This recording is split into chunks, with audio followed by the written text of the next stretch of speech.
François Talley, and then she studied the behavior of phages and different phages, a lot of phages, and she studied and had very nice papers on that.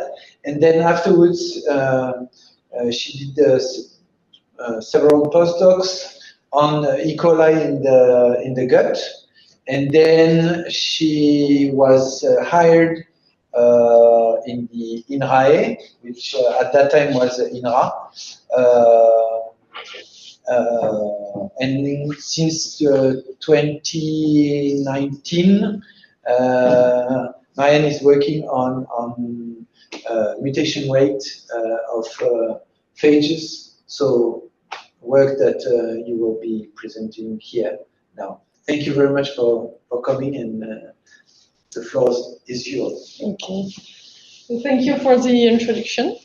So yes, I will be more talking about mutation rate. So it's not a lot about evolution, but I try to stay simple on molecular mechanism. And I don't know, we have time after to discuss, but if it's really not clear, I think we can interrupt for question. So this screen. So the work I will present have been realized in close collaboration with Marianne ILS, because I joined a team specialized in mutagenesis in E. coli. I was specialized in phages, and so we started together to develop this subject of mutation in phage. So, well, a brief introduction about phages, but I think most of you know that. It's like a ubiquitous virus of bacteria that have been recently classified into viruses have been classified into 5 realms, which means there are no common ancestor compared to cellular organisms, and they have co-evolved with bacteria, cellular organisms since the beginning of life. And bacteriophages mostly belong to this Diplodna viria realm, which comprises a virus with a head and a tail, and that represents like 95% of isolated and sequenced genomes. And the phage I will speak about belong to this category. So why study phages? Well, of course, they are very important. They are everywhere. Of course, everywhere you have bacteria, you have phages. In most ecosystems, they are more numerous than bacteria, which already this number suggests that they have important roles. Even though there are specific action in this ecosystem is very difficult to decipher. It's very complex, very high diversity. And also because since their discovery, actually in 1917, their interest to combat bacterial infection has already been understood. So this has been forgot for decades because of thanks to the rise and discovery of antibiotics. But now for the last 20 years, maybe, there are de nouveau studied for this potential. So why study mutagenesis? So mutagenesis is the acquisition of a mutation with time, which we will discuss about it most of the time. It's a result of an error of replication. And this, of course, it's the source of genetic diversity and as such of evolution. And it governs evolution with bacteria and interaction with bacteria. So in microbiology, you probably know that very well. Evolutionary and ecological timescale overlap. And very often when we look at population of phage and bacteria and ecosystem, we do not see waves like for large animals, I mean a rise of prey, and then decrease of predator and so on and so forth. We see this like stable of population. But if we look at the genotype of phages and bacteria, what is often seen is that there is evolution of the phage that gain ability to infect the bacteria, and the resistant bacteria rise, and new phage evolve, and so on and so forth. So there are more and more examples of such phenomenon occurring in natural ecosystems. That can be difficult to observe because of the high diversity. But I like to show this experiment. It's a fish farm, so it's very much simplified ecosystem, but still it's open. And so in this experiment, which was published quite already 10 years ago now, what they did is that they isolated a number of bacterial isolates from this fish farm. Here it's Flavobacterium columbari, it's a fish pathogen, and also phages. For example, here at time 0, they looked at the proportion of bacterial isolates that were resistant to the phage at that time, it's a mean. So here it was about 30% of bacterial isolates that were resistant. But if you look at the sensibility of these bacteria against phages that were isolated in the same ecosystem 5 years ago, actually all bacteria were resistant. And it's the contrary if you use phages from the future. So this really illustrates this kind of evolution of acquisition, a constant evolution of acquisition of mutation by phage and bacteria. So, of course, genetic diversity in phages is not only acquired by a point mutation, but also by a recombination. This is just to show that I'm well aware of that, even though today I will speak only of the point mutation. I worked a little bit previously on this recombination, and in particular in enzymes that are involved in this acquisition. There is really a lot of horizontal gene transfer among bacteriophages genomes. Here you have some picture to illustrate that with region of high homology interspaced with the absence of homology in phages. And I really like this study that shows that actually if you look at the amount of horizontal gene transfer among phages, so each dot here it's a pair of phage compared to each other. So normally, and they look at the gene content dissimilarity, so it's a contrary of similarity, in function of the overall nucleotide distance. So for example, if you look here, you have very similar phages, and they share most of their genes, which is normal. And here you have very different phages, and they share a very low number of genes. And if you look at the diagonal here, is what is expected if you have absence of horizontal gene transfer. But there is a really important bias, which you can see here, what they call high gene content X, I think, something like that. And actually, what they show is that most of phages that are here, so that present a very high level of horizontal gene transfer, are temperate phages, whereas virulent or strictly lytic phage do less horizontal gene transfer. So for those who are not familiar with it, what we call temperate phages is that phages that do an infection of a host, they can do either a lytic cycle, which is a classical multiplication cycle of viruses. There is replication of the genomes, production of protein virulence, and lysis. Whereas the temperate, they can also integrate, like silently in the genome and stay with bacteria. And it is proposed that this kind of lifestyle is more opportunity for exchange because it increases the number of encounters with other phages that will infect this bacteria. To simplify. So today I'm interested in phage mutation rate. So first of all, what is known about phage mutation rate before we started to work on that. So if we look at a review from 2010, for example, where they represented the mutation rate. So when I speak of mutation rate, it's really molecular biologist view. It's the number of mutations per nucleotide and per copying of DNA. It's not per year or per generation. So when you look at this mutation rate in function of the genome size, it was observed by Drake in the 90s that there is a correlation with the larger genome organism have a lower mutation rate, whereas the smallest organisms have a high mutation.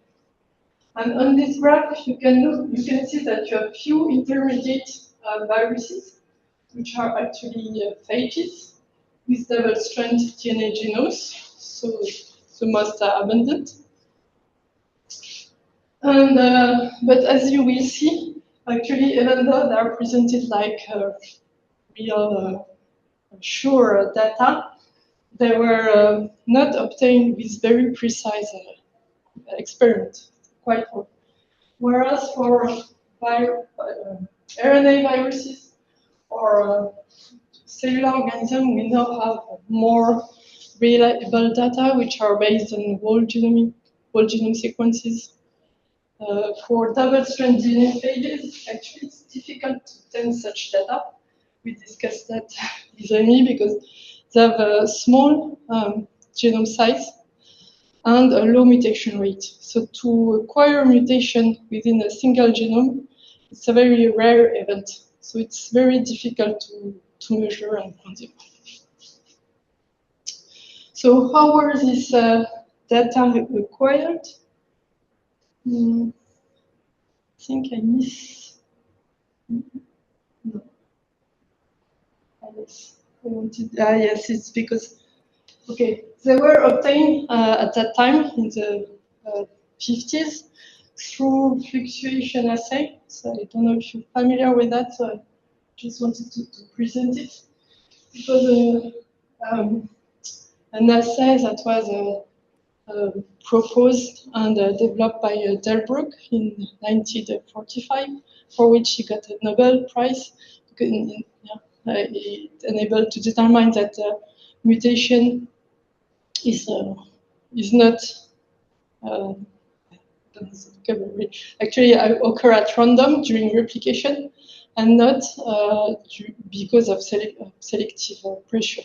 So it was a very seminal experiment for which actually he used phages.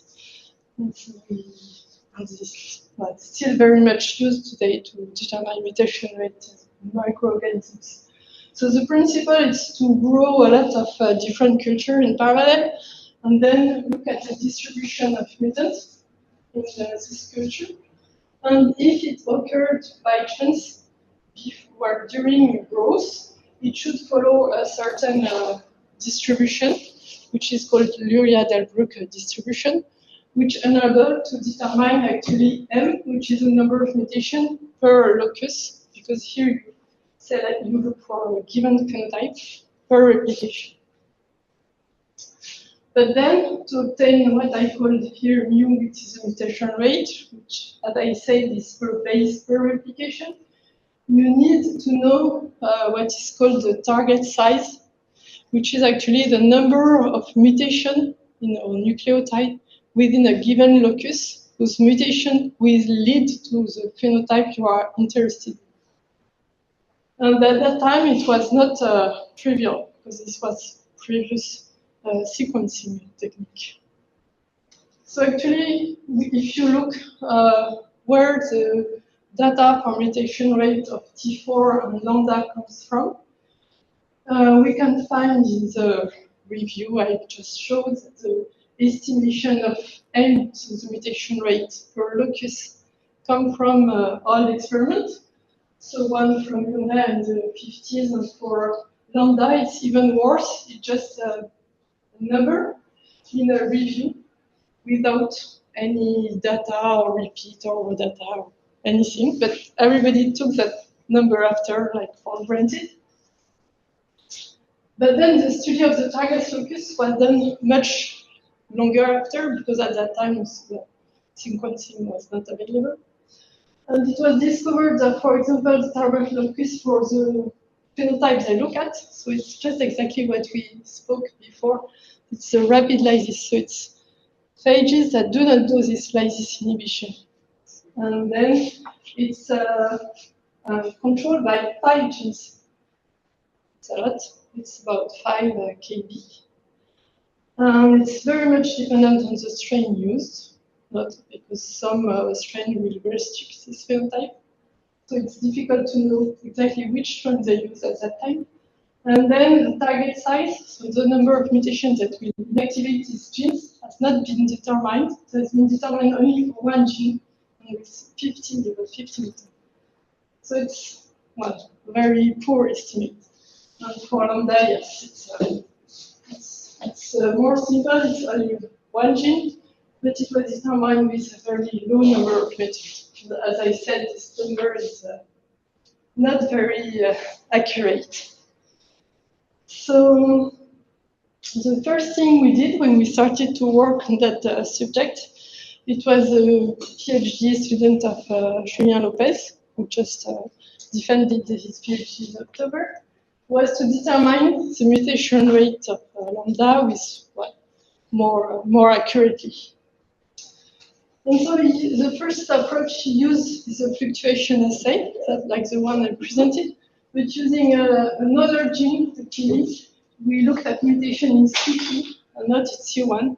The difference is that in C2, actually, the mutants are selectable. They don't make a different phenotype, for which it means you have to screen a lot of plaque, and you see what they have done, and to look plaques which are a little bit different. So it's really a lot of plate, and it's not good for plastic use. C2 is selectable, so it's much easier. So I won't go into the detail, but you can discuss that if you are interested. So the main drawback of this technique is that you determine the mutation rate for an organism based on the mutation rate of a single gene.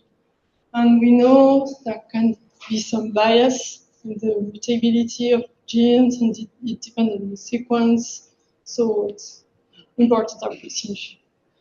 So we also used another approach, actually 2 approaches, which are related but different, which are based on the whole genome sequencing. It gives a genomic estimate of the mutation rate. So the principle is to grow population, at the end to sequence, and to look at the number of mutations. I will go into more detail about that. The main drawback of this technique, it's very sensitive to the replication mode of the microorganism. Because you count the number of mutations after a while, and then you have to divide by the number of replication. And for bacteria, this is very simple because bacteria, they divide and they replicate bidirectionally. So each genome will give 2 and 2, so it's perfect exponential growth. And for viruses, it's much more complicated than that. So they can, replication of viruses can use different modes, 44 and for lambda. They have bidirectional replication. I don't think I figure for that, but they do also some linear replication, which we call Ecologie-Evolution. So one molecule will give rise to a number of molecules. It's not duplication. So this really introduced bias in this kind of estimation.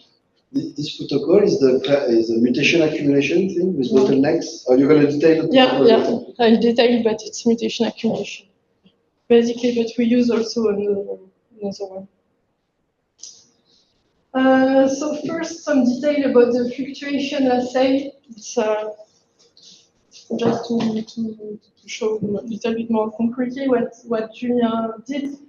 So he did that 10 times independently. So you infect bacteria and phages. You distribute in a number of independent culture from 20 to 100 different culture, and then you plate and you look at the distribution of mutants. And here we use that estimator to calculate M, which is the number of mutations per culture. And so this is the first step. The second step is to determine the target size, so the number of nucleotides in the C2 gene whose mutation will lead to the phenotype. So we sequenced almost 800 mutants, so it's a lot. We had to do so actually because you can see that here you have the position of mutation along the C2 sequence, and you can see that most of it's a log scale because most of the mutations are here in a homopolymer run of G, 6G, which is a hotspot of mutation, which is known in Ecology too. We have this kind of patterns. In homopolymer run, we have a hotspot of mutation. And so we did not calculate actually the mutation rate. We calculated the substitution rate.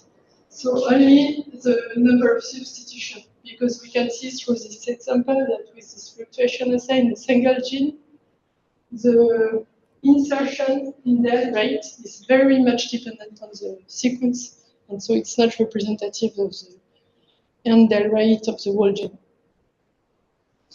So we found that the substitution rate is close to 5 10 to the minus 9, which is about 15-fold lower than the previously estimated by Henry.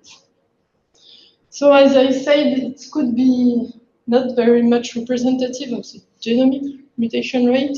So Julien also did some whole genome sequencing approach. So the first one is mutation accumulation.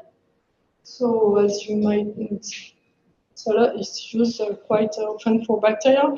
So the principle is that we grow. Here it's not a bacterial colony, it's a plaque, phage plaque. And then you streak, and you streak again. So we had to do that 150 times on 30 lines. And then you sequence your 30 lines, and you got 52 mutations. So it took him 4 months. But we have a number, which is a good estimate. And here we estimated just a detail. So to do this estimation of the number, we use the assumption that lambda replicates through perfect exponential growth. So in cells, so that there is exponential replication, which we know is not completely true. But, maybe most importantly, even between cells. So a phage in a plaque, it will infect the bacteria, make a lytic cycle, produce virions that will diffuse and infect other bacteria, and so on and so forth. And we make the assumption that each variant produced will infect a new bacteria, which of course is not true. It can be true maybe the first cycle, the second one, but not for all of them. So we know that actually we have more replication cycles than through exponential growth. So actually we do not calculate a real substitution rate, but an upper bound. And here we found 8 10 to the 9 mutation per base per replication, which is not very different from what we found with the fluctuation assay. And we also can estimate the indel rate, which is the sum of substitution plus indel, which is the mutation rate total, which is close to 9 10 to the minus 9, which is an upper bound. And so the last technique we used, so in collaboration with Rafael San Juan in Valencia, because he did that for other viruses, it's instead of doing a mutation accumulation through 150 phages, which is very long, actually you grow your phage population only once.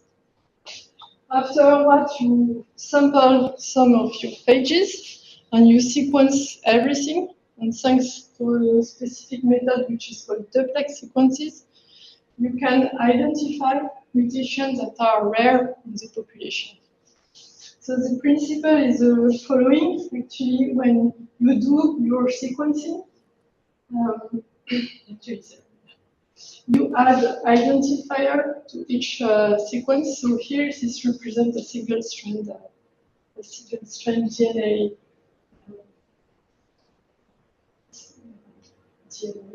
Yes.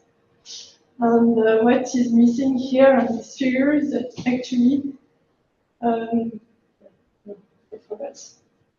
So at the beginning, you have a double-strand DNA, piece of double-strand DNA, which you cut. You take your whole genome, you cut it in small sequences. It's a double-strand DNA, and then you will add identifier to both DNA strands that will enable to join them after sequencing. So here, this alpha and beta are unique identifiers. So for example, if in your DNA strand you had this point mutation, which is in green here, you will be able to distinguish this one from error of PCR error, which are done at the beginning to amplify your genome, or sequencing error by acquiring consensus of your sequence. So you sequence a lot of strands, you call it family, and then you obtain the consensus of each family thanks to the unique identifier. And then you can associate each strand thanks to this complementarity identifier, and you keep only mismatch mutations that are present on both strands. So it's very interesting, but you have to have a very high number of sequencing, so it's quite expensive and difficult to use for a lot of experiments. But this enabled to obtain, here again, we could identify only substitution because end-dead rate were below the threshold of detection of this method. And we are close to 1 × 10⁻⁸, which is close to the other method we use. So we are quite sure that we have a good estimation of the mutation rate with lambda. Finally, we keep the one obtained with the fluctuation assay, because the other one are upper bound. Because for duplex sequencing, we do the same estimation of perfect exponential growth. We do not have to do that hypothesis for the fluctuation assay. And then if we can put lambda in this graph, and we see it's a little bit below the other estimation. That finally, it's still 20-fold higher than Ecologie mutation rate. And this is somehow surprising because lambda phage is multiplied in Ecologie cell by the same machinery of replication than E. coli. And so this is what we next try to understand. So why is this the mutation rate is defined in organisms by different aspects. The first one is the base selection, the base selectivity of the DNA polymerase, so the replicative polymerase, how many errors it will make in the incorporation of nucleotide. Most replicative polymerase, except in some in RNA viruses, for example, they have what is called a proofreading activity, so the polymerase itself is able to recognize the errors and correct them. So for example, in POL3, which is a replicative polymerase of E. coli, it will diminish by about 100-fold the mutation rate, the error rate of the polymerase. And then in E. coli, there is a third mechanism that is very important for the fidelity of replication, which are the different repair mechanisms. The most important one being the mismatch repair, or MMR, which recognize replication errors and correct them to go to the final mutation rate of E. coli, which is close to 10 to the -10. So how the MMR work rapidly, because I will speak about this protein later. Actually, there is a protein which is called mutase, which recognizes mismatches created by replication errors.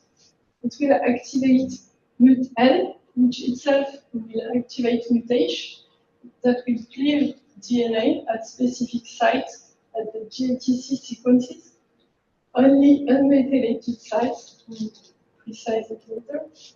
And then the new strand is removed and copied again to remove the error. So, as a lambda phage does not encode its own polymerase, our hypothesis was that base selection and proofreading level should be the same as in Ecologie. And then our hypothesis was that the MMR was not acting very efficiently on lambda DNA, and we investigated why. So we also investigated the action of MMR on the T4 phage. So for T4, the situation is a little bit different because it encodes its own DNA polymerase, which is what called T4 DNA polymerase. But that, interestingly, after proofreading, have a fidelity level which is very similar to that of Ecologie. And finally, the mutation rate of T4 is the same than after proofreading. So we also feel that the mismatch repair doesn't work on the T4 gene. So to study that, we used a method that was developed in the team, which is called the mutation visualization assay, which enables to visualize mutation in living cells by microscopy. So the principle is to use one of the proteins of the mismatch repair, which is called mut-L, fused with a fluorescent protein, YFP, and then you will see in cells replication errors as bright spots of fluorescence. So to observe these spots through time, cells are grown in a microchannel with microfluidic chips. So they are immobilized, and then you have with very little amount of medium, so very low background of fluorescence, and these spots can be very easily observed. So we first set up the system. How does it work? It's a FRET system or something? No, it's a normal microscopy. How does it glow when there's a mutation and not otherwise? Yeah, actually we don't see that, but when there is no error, the whole cell is fluorescent with a low level of fluorescence. And when there is an error, all of metal aggregate in the mismatch, and you have a bright spot. So you can't spot very so it's a mutal fused to a YFP, yeah. And it finds where the mutal is, where the protein is in the cell, and the protein gets on the spot when there's an error. Like, Yeah, we have images the next slide to see how it looks like. But so, yeah, we first set up the condition to get an phage infection in cells, which was fun. And here you have an image with T4. We used a fluorescent phage, but also it encodes a fluorescent protein. So when the cell is infected, it becomes fluorescent. So here you can see that among I didn't describe each microchannel represents a time point, and here you have chemograph, which is each microchannel is 2 minutes in time apart. And so when you look like that, you look at the evolution with time of the cell in the microchannel.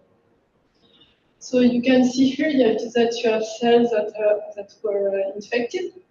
This one was infected first, and then all the other cells of the microchannel got infected and like that. This is what we often see, because probably like the number of phages in the microchannel is important, and then you have a lot of infected cells.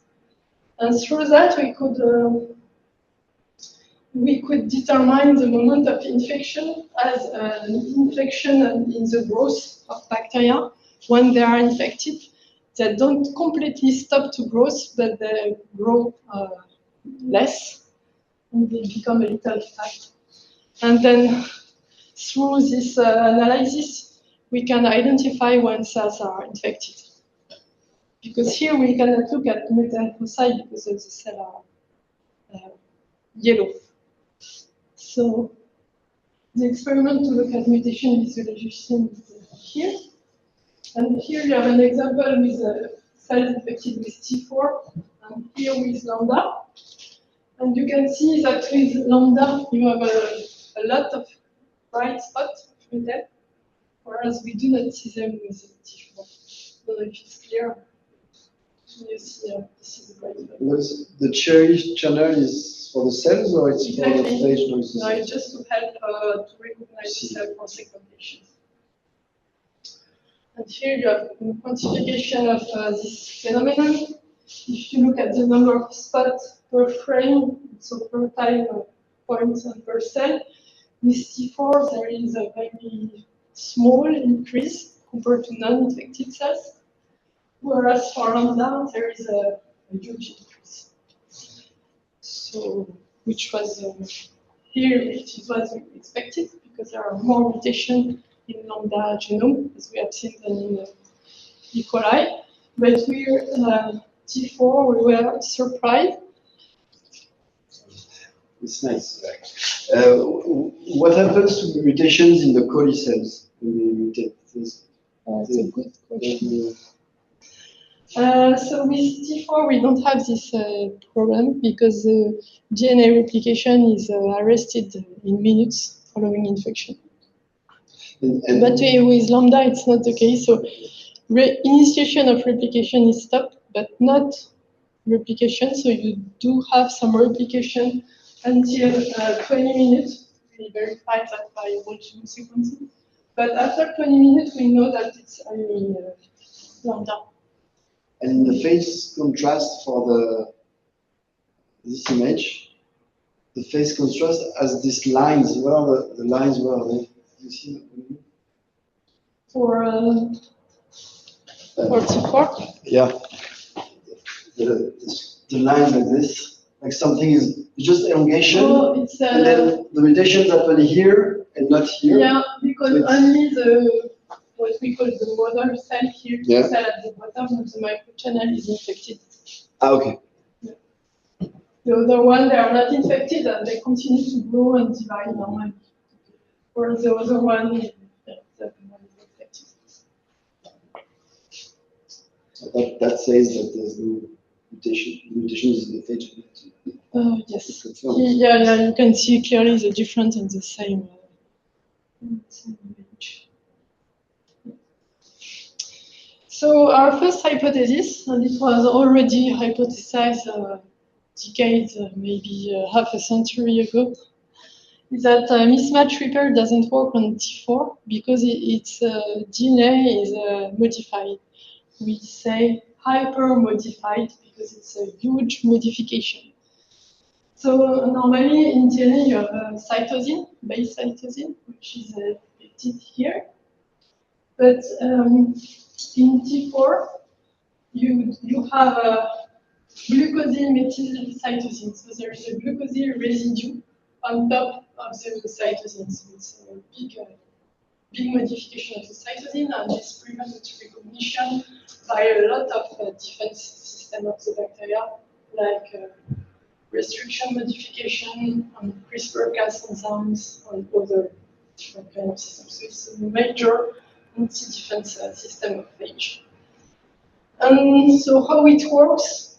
So when it infects a cell, first T4 will convert cytosine into hydroxymethyl cytosine, which is incorporated into the nascent T4 DNA by the T4 DNA polymerase. And after, you have another enzyme, which is called glucosyl transferase, which will add this glucosyl moiety on the HMC. So in T4 DNA, you have both glucosyl-methylcytosine and also some hydroxymethylcytosine in newly synthesized DNA. So we first look through biochemical assay if mismatch repair protein do recognize modified DNA. And for that, Mathieu, got to present him, is an engineer in our team. He did a microscopy experiment and also the biochemistry experiment. He obtained some oligonucleotide through PEX experiment that I won't be able to describe very well, but then he got this oligonucleotide with either cytosine, hydroxymethylcytosine, and glucosylated methylcytosine, and he did allelic replacement experiments, which are in vivo experiments. So actually, you electroporate your cells with this oligonucleotide. They will align anneal on the replication fork of the bacteria. And if there is a mismatch between your oligo and your chromosome, you will introduce a mutation. So here he introduced a mutation in the LAGZ gene, which actually enables cells to better grow on medium with PGAL, which actually PGAL is toxic if the cell metabolizes it, so if the LAGZ protein is active. So you have very small colonies because PGAL is toxic. But if the LAGZ gene is inactivated, you have bigger cells. So like that, you can measure the rate of annealing, it's called incorporation of this oligonucleotide, and look at the difference of efficiency between the different modifications. Most importantly, this annealing is inhibited by Mutter system in Ecology because the mismatch repair protein will recognize this mismatch as a replication error and remove it. So you have a difference of allelic replacement, we call it a difference of efficient annealing between wild-type E. coli and MMR inactivated E. coli cells. So this is what you can see here. If you look at the black bar, in a wild-type cell, you have a percentage of 0.3% allelic replacement. But if you remove MMR, here through a test, which is the main protein that will recognize the mismatch, you go to 6%. And then if you look at the same thing with HMC, you see that the difference between wild type and the test is less important. Here you have a higher efficiency of allelic replacement with HMC, which indicates that actually HMC is less, when there is a HMC in the oligonucleotide, it's less well recognized by MMR. So this was the first time you have the same thing with mutation. So it's the first indication that mismatch repair doesn't work properly in T4 DNA. And he also did another experiment with mutage protein, which is the protein that will cleave next to mismatches to remove the errors. So it's also a biochemistry experiment. Actually, what you do is that you add your mutage protein with a double-strand DNA with the site of cleavage, which is GATC, either with regular DNA with cytosine or with here it's or with glucosylated cytosine or hydroxymethylated cytosine, and you look at the efficiency of mutation. So this band represents an intact DNA, and when it's cleaved, it will move to an upper value because it's open, so it migrates less well in the gel. And you see that mutage efficiently cleave cytosine DNA, but it doesn't cleave at all DNA with either HMC or glucosyl-methylcytosine. So it really demonstrates that this modification of T4 DNA prevent recognition by mismatch repair protein, and it's completely inactive on that. Okay, and then we thought that then if we have a T4 phage with cytosine, then mismatch repair protein should work on it, and we should have a difference in mutation rate between the phage grown in mismatch repair proficient or deficient cell. And so for that, Marianne, the postdoc in the team at that time, constructed a T4 mutant that either encode HMC or cytosine in their DNA. And when we look at the frequency of mutant with that phages, so we discussed with Rémi previously, actually it was several months ago to set up this experiment. It's not easy. What we look here is that the frequency of mutant in a gene, which is called the AC for acrylflavine. Actually, we don't know what the protein do, but when it's mutated, it increases the resistance of T4 infected cells to acrylflavine. So the assay is to plate T4 on E. coli lawn of bacteria growing on a medium with acrylflavine, and only T4 mutated in AC will form plaques. And here it's frequency of mutant, it's not mutation rate, but it's like normally in a given, if the phage grows the same way, the frequency of mutant reflects the mutation rate. So we can compare the mutation rate of T4 wild type phage grown in E. coli wild type and E. coli inactivated for the mismatch repair.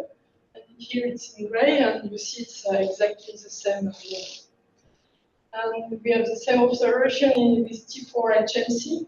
There is no difference depending on the presence of mismatch repair, and also for T4s. So the fact that the mismatch repair system does not recognize T4 DNA does not explain why it doesn't act on T4 DNA. And, I don't have the final answer to that today, but we do have some element to what happened last year. I'm a little bit long, sorry. I go faster. So, because for lambda it's the same, lambda DNA contains cytosine, and yet it's not well recognized by MMR. So Julien, during his PhD, showed that. He did the fluctuation assay and the duplex sequencing assay that I presented before, both on the phage that grew in a wild type cell or mutation inactivated cells, and they found a difference, which is here 2-fold and here 8-fold, so much lower than what is expected in E. coli, which is 150-fold. So we show that while here 99% of error is repaired, in lambda it would be like between 50 and maybe 90%. And it's cytosine in the DNA. So we are not sure, maybe I don't need that. I will skip that. It's experiment because it was previously hypothesized, especially by Rafael San Juan, that this was due to a default of methylation in lambda DNA, which is important for the proper repair, but we showed it's not related to methylation. It doesn't change. I will skip that. And then what I will finish with that. Our main hypothesis now to explain why phages, which are valid either for lambda and T4, have a higher mutation rate than E. coli, is because their mutation spectrum, so the type of mutations that are generated during the replication, are not well recognized by MMR. So all substitutions are not equal. So here you have a picture of all possible substitutions, like for example, adenine, which becomes cytosine. This is called a transversion, because if you go for purine to pyrimidine base, And then if it's pyrimidine to pyrimidine, or purine to purine, it's called a transition. And actually, the DNA polymerase Pol3 of E. coli, it makes mostly transition errors. It's like 97% of errors during replication, which are transition. And the mismatch repair system, which has evolved to correct this error, recognize transition much better than transversion, which are actually rare. It's correct if they will diminish transition rate by 240, whereas transversion only by 7-fold. In lambda, this is for an unknown reason.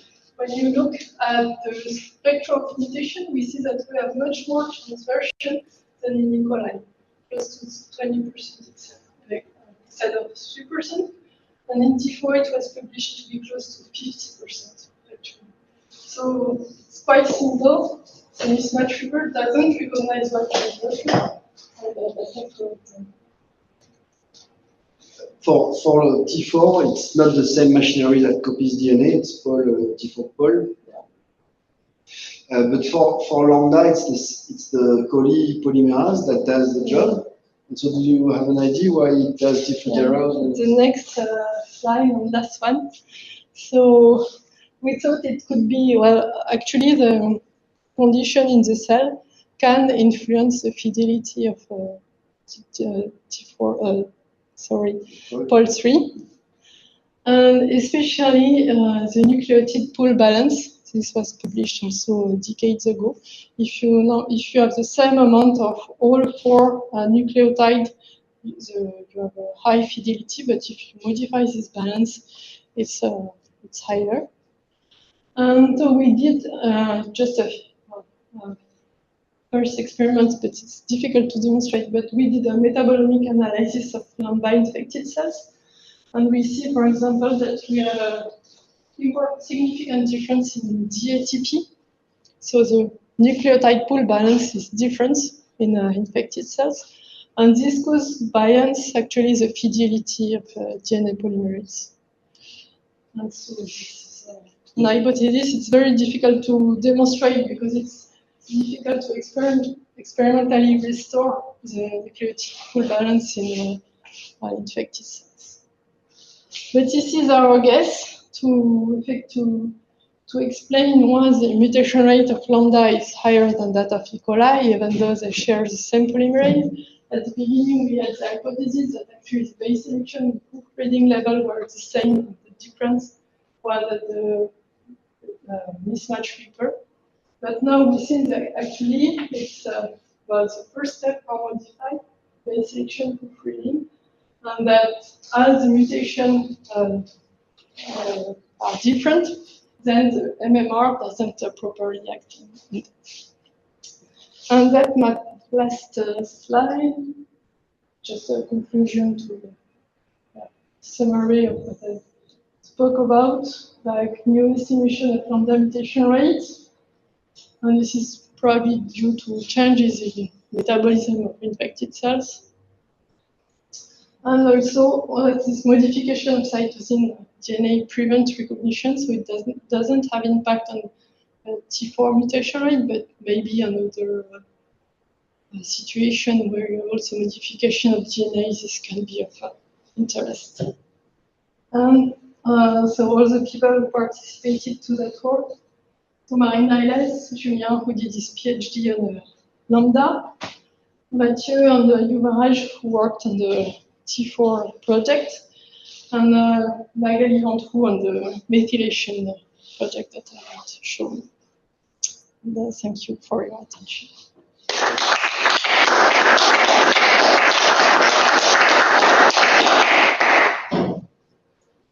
Thank you very much. Don't hesitate if you have further questions or discussion. So I have a question about the. So you showed that there was a lot of deletions in the C2 gene, and you didn't see such deletions in the whole genome sequencing, or it was you didn't look at that. Yeah, no, we didn't. No. No, I think we look at that, and that's why we have an undial rate, which I'm showing here, but for the mutation accumulation experiment, actually. Mu total, it's the sum of substitution of whatever. Yeah. And actually, we disrupt it, but also homopolymer run in situ, and this is restore like more normal intel rate. But, yeah. So two small questions. One is about, so when you say lambda, you use the Wittig lambda. We use the thermosensitive method just to simplify work, so it's 58. But then, so I was wondering whether the life cycle could affect the mutation rate. How would be the impact? Actually, we're still analyzing this mutation, this assay, to see if we have more mutation at the beginning of the Wittig cycle or at the end. But it's not very easy because we don't know really the number of genome. So we are right now analyzing experiment in which we marked lambda DNA in red and to see how this evolves.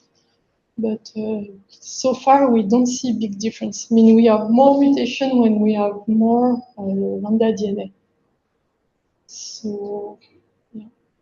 Because the other question was about whether none of the analysis that you carried out allowed you to estimate the variability along the genome of the phage, of the mutation. Yeah.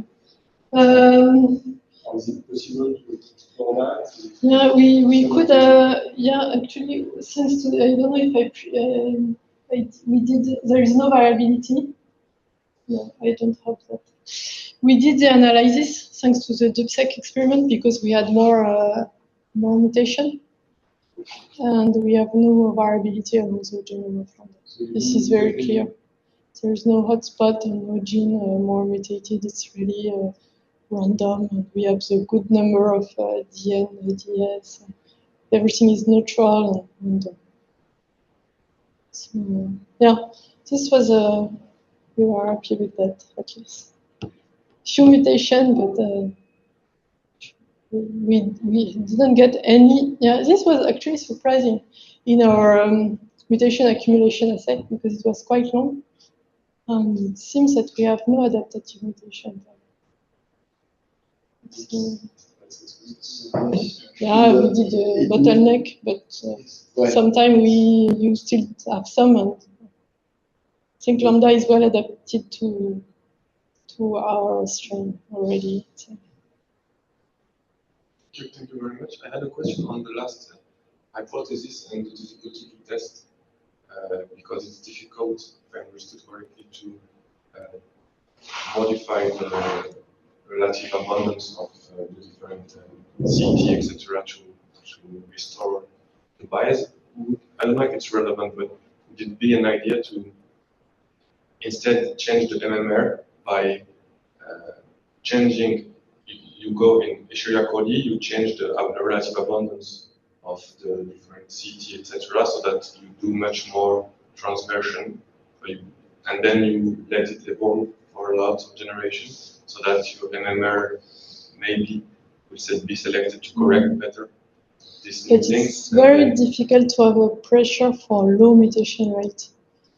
High mutation rate, you can have that through hitchhiking. It's regularly happened in experimental evolution, but for low mutation rate, I think it's very difficult. You are not able to Yeah. do that level. No. I think that. Yeah. Maybe in some very highly mutagenic condition with base analogs or things like that, you can. I think in the landscape experiment, they've seen the mutators rise, and now in the late experiments, they've seen. Yeah. Okay. But then you start with a high mutation rate. Very long time frames. Yeah. 1991. So you can increase artificially the mutation rate with the mutagen molecules that increase the mutation rate, and then I think like that you can obtain at least some polymerase with more fidelity. Yeah. But on mismatch repair, I'm not sure. Okay, thank you. We will finish here. You are welcome to join to the Elsa Verrier PhD defense this afternoon. If you are interested, we can send you the link. I'm not sure we sent it to the everyone, but and Marianne will be in the jury. So thank you very much for your presentation.